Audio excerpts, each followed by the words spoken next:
Hello students, today we are discuss our chapter number 8. Okay, आज हम अपना chapter 8 discuss करेंगे और इस चैप्टर का नेम है संक्रामक रोग.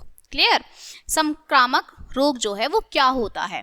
ओके, तो चलिए अब हम इसे स्टार्ट करते हैं. जीव वैज्ञानिकों ने आज के समय में रोग उत्पन्न होने के कारणों का भी पता लगा लिया है. ये बीमारियां सूक्ष्म जीवों के कारण ही होती हैं.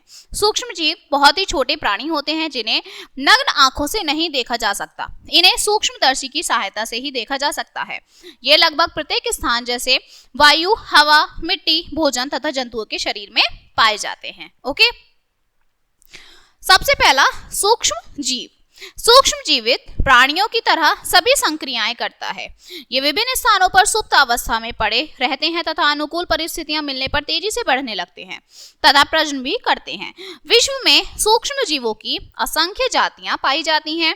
इनमें से कुछ मनुष्य के लिए हानिकारक होते हैं तो कुछ लाभदायक भी होते हैं. ऐसे सूक्ष्म जीव जो मानव शरीर में रोग उत्पन्न करते हैं वे रोगाणु कहलाते हैं. ठीक है, नेक्स्ट टॉपिक हमारा है संक्रामक रोग. ओके, सूक्ष्म जीव पर जीवी होते हैं. ओके, ये परजीवी होते हैं. क्लियर? जब ये किसी मनुष्य या जानवर के शरीर में प्रवेश करते हैं और यदि इन्हें वहां अनुकूल परिस्थितियां मिलती हैं तो ये सक्रिय हो जाते हैं.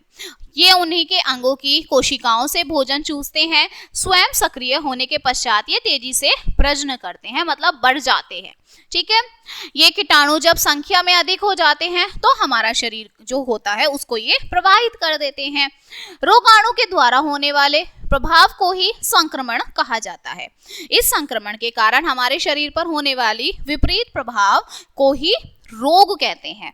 ठीक है, मतलब ये अगर हम इन्फेक्टेड पर्सन के पास रहते हैं और वो हमें भी लग जाता है तो वो धीरे धीरे जो क्या है बढ़ जाते हैं. ठीक है, कीटाणुओं से उत्पन्न होने वाले रोग बड़ी ही सरलता से एक रोगी व्यक्ति से स्वस्थ व्यक्ति में प्रवेश कर जाते हैं तथा उन्हें प्रवाहित करते हैं. ठीक है, ये रोग संक्रमक या छूत के रोग भी कहलाते हैं. क्लियर? दूसरे शब्दों में यह कह सकते हैं कि जो रोग कुछ बैक्टीरिया अथवा रोगाणु के शरीर में प्रवेश कर जाने से होता है संक्रामक रोग उसे कहते हैं. ठीक है, सबसे पहला है सीधे संपर्क द्वारा. अब हमें होते किस लिए, हमें अलग अलग जो है सिचुएशंस होती हैं इनमें होने की. सबसे पहले कोई इन्फेक्टेड पर्सन हमारे सामने, उसने कुछ छींक दिया, कुछ बोल दिया तो वो इन्फेक्शन जो है हमें भी हो जाता है. ठीक है, तो सीधे संपर्क द्वारा यदि कोई स्वस्थ व्यक्ति किसी संक्रमित व्यक्ति अथवा प्राणी के सीधे संपर्क में आता है तो त्वचा के माध्यम से रोगाणु व्यक्ति के शरीर में प्रवेश कर जाते हैं. सीधे संपर्क द्वारा संक्रमित होने वाले मुख्य रोग दांत, खाज, खुजली आदि ये सब होते हैं. ठीक है, ये देखिए संक्रामक रोगों के प्रकार और उनके फैलने के कारण. जुखाम, फ्लू, नेत्र फ्लू, खसरा, चेचक ये संपर्क द्वारा होते हैं. रेबिस कुत्ते के काटने से होता है. ठीक है, तपेदिक या निमोनिया दूषित वायु से. मियादी बुखार, हैजा जीवाणु दूषित भोजन खाने से. मक्खियों द्वारा भोजन खाने से पुराना भोजन जो काफी दिन का हो जाता है. पेचिस, अतिसार, आंत्रशोथ ये आपका प्रोटोजोआ दूषित भोजन होता है. ठीक है, जल और मक्खियों द्वारा होता है. ठीक है, मलेरिया मादा एनाफिलीज मच्छर द्वारा होता है. डेंगू भी मादा एडिस मच्छर द्वारा होता है. दांत, खाज, खुजली जो है ये संपर्क द्वारा होती है या फिर वस्त्र द्वारा. हम किसी के पर्सन के वस्त्र पहन लेते हैं, वो धोते नहीं है, उससे होता है. सेकेंड हमारा आता है वायु के द्वारा. ठीक है,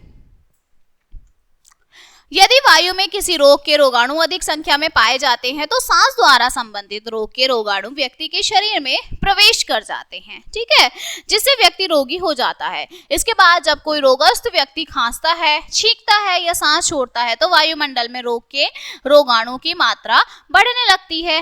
इस प्रकार से दूषित हुई वायु का सेवन करके स्वस्थ व्यक्ति जो होता है वो भी रोगी हो जाता है. वायु द्वारा फैलने वाले लोग हैं तपेदिक, ओके, डिप्थीरिया, काली खांसी आदि. ओके, थर्ड है भोजन तथा पानी के द्वारा. अब देखते हैं भोजन और पानी से कैसे होता है. विभिन्न संक्रामक रोगों के रोगाणु व्यक्ति के शरीर में जल अथवा आहार के माध्यम से प्रवेश करते हैं।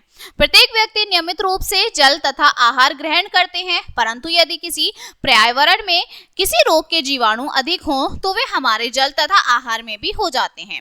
आहार तथा जल में पहुंचकर ये रोगाणु अनुकूल परिस्थितियां पाकर तेजी से वृद्धि करते हैं। इस प्रकार का आहार तथा जल जब कोई व्यक्ति ग्रहण करता है तो ये जो रोगाणु होते हैं ये दूसरे व्यक्ति के शरीर में प्रवेश कर जाते हैं और व्यक्ति जो है बीमार पड़ जाता है। ठीक है, इनसे उल्टी होती है, दस्त, ये सब जैसी जो बीमारियां हैं ये हो जाती हैं। ओके, नेक्स्ट है कीड़े मकोड़ों द्वारा। मलेरिया रोग प्रोटोजोआ से होता है। मलेरिया रोग के परजीवी मादा एनाफ्लीज नामक मच्छर फैलाता है। ठीक है, मलेरिया क्या होता है, एक मच्छर होता है एनाफ्लीज, उसके द्वारा होता है। जब यह मादा मच्छर किसी रोगी को काटने के बाद किसी स्वस्थ व्यक्ति को काटता है तो यह रोग फैलता है।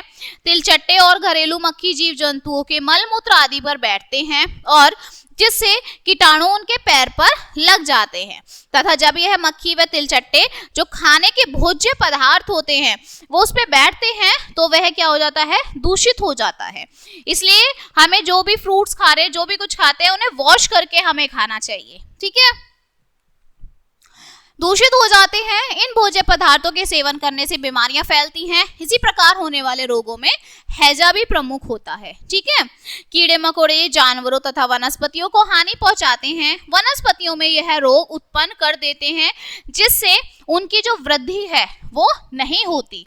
ओके, पशुओं एवं मनुष्य में ये त्वचा रोग उत्पन्न करने लगते हैं। क्लियर। नेक्स्ट है संक्रामक रोग जो होते हैं रोग, उनको रोकने के क्या क्या उपाय होते हैं, हम किस तरह से संक्रामक जो संक्रमण होता है उसको हम रोक सकते हैं। देखिए, हम इनको रोकने के लिए विभिन्न प्रकार के निवारणों की आवश्यकता होती है। सबसे पहले संपर्क व हवा के माध्यम से फैलने वाले संक्रामक रोगों से रोकथाम हमें करनी चाहिए। ठीक है, संक्रामक रोगी को अलग कमरे में रखना चाहिए। संक्रामक रोगी के कपड़े, बर्तन, तौलिया आदि अलग होने चाहिए। इन्हें कीटाणु रहित कर लेना चाहिए। ठीक है, रोगी के द्वारा उत्सर्जित पदार्थों को राख अथवा मट्टी से ढक देना चाहिए। जुकाम से पीड़ित व्यक्ति को खांसते समय मुंह पर रुमाल से ढक लेना चाहिए। किसी को खांसी है, जुकाम है, कोल्ड है, जब भी वो आपके छींकते हैं, खांसते हैं, आपको क्या करना है, तो अपना फेस मास्क से कवर कर लीजिए या उनको हैंकी से करवाइए। ठीक है, किसी संक्रामक रोग से पीड़ित बालक को पूर्णतः ठीक होने से पूर्व विद्यालय नहीं भेजना चाहिए। ठीक है, क्योंकि जो बाकी बच्चे वहां पढ़ते हैं उन्हें भी ये इन्फेक्शन हो सकता है। नेक्स्ट, दूषित भोजन व जल के कारण होने वाले संक्रामक रोगों से रोकथाम। यदि पेयजल के दूषित होने की आशंका हो तो उसे उबालकर तथा छानकर पीना चाहिए। जो पीने का पानी अगर उसमें कोई इन्फेक्शन है तो उसे उबाल लीजिए तब पीजिए। घर में भोजन को ढककर रखना चाहिए तथा गर्म व ताजा भोजन करना चाहिए। बाजार का खुला हुआ भोजन तथा चाट आदि नहीं खाने चाहिए। खाने से पूर्व और तथा बाद में हाथों को साबुन से धोना चाहिए हमें। ठीक है, घर के अंदर कूड़ा डालने के स्थान पर सफाई हमें रखनी चाहिए। ओके, नेक्स्ट, कीड़े मकोड़ों व मक्खी तथा मच्छरों से फैलने वाले संक्रामक रोगों से रोकथाम। ओके, अब इनसे हम किस तरह से रोकथाम करेंगे। कमरे तथा रसोई आदि की नियमित रूप से हमें सफाई करनी चाहिए। ठीक है, ताकि वहां मच्छर पैदा ना हो, कीड़े मकोड़े ना हो। शौचालय तथा नल अथवा हैंडपंप जिस स्थान पर लगे हो वहां फिनाइल से सफाई करनी चाहिए। हफ्ते में एक बार कीटनाशक दवाइयों का छिड़काव भी हमें करना चाहिए। ओके, घर में व घर के आसपास का वातावरण साफ रखना चाहिए व जल का जमाव नहीं होने देना चाहिए। खुले में सोते समय मच्छरदानी का क्या करना चाहिए, हमें प्रयोग, ताकि जो मच्छर होते हैं वो हमें ना काट सकें। नेक्स्ट आता है टीकाकरण। ओके, अपने विभिन्न रोगों के फैलने के कारण पढ़े। ठीक है, हम लोगों ने डिस्कस किया, मच्छरों से होता है, पानी से होता है, खाने से होता है।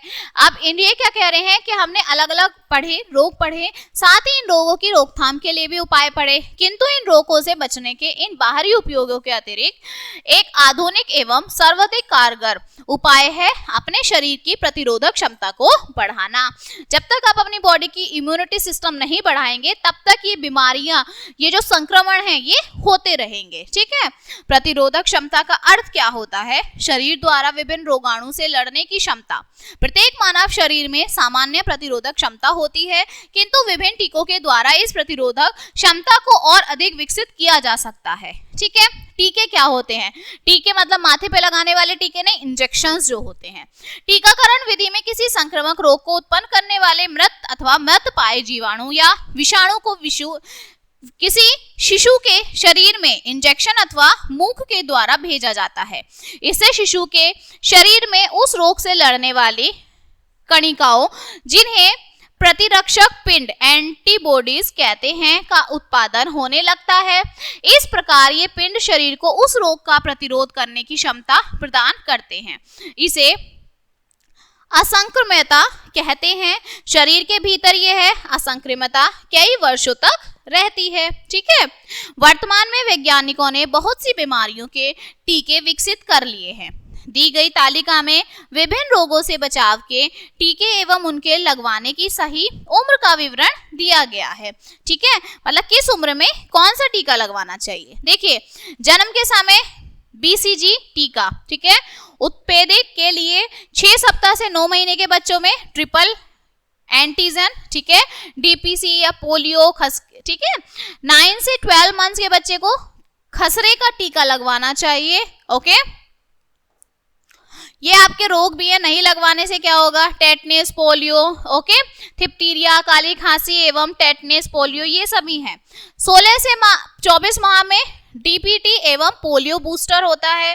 5 से 6 वर्ष के बच्चे को टाइफाइड, ओके, और 10 वर्ष के बच्चे को टेटनेस का इंजेक्शन लगवाना चाहिए। ये हमने देखे कि हमें कौन कौन से इंजेक्शन जो है बच्चों की इम्यूनिटी बढ़ाने के लिए लगवाने चाहिए। ठीक है, ये चैप्टर आपका यहीं कंप्लीट होता है। अब इसके कुछ मुख्य पॉइंट्स देखते हैं। बीमारियां सूक्ष्म जीवों के कारण होती हैं।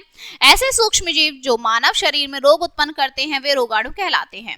जो रोग कुछ बैक्टीरिया अथवा रोगाणु के शरीर में प्रवेश कर जाने से होते हैं, संक्रामक रोग उन्हें कहते हैं। सीधे संपर्क द्वारा संक्रमित होने वाले मुख्य रोग दांत, खाज, खुजली आदि होते हैं।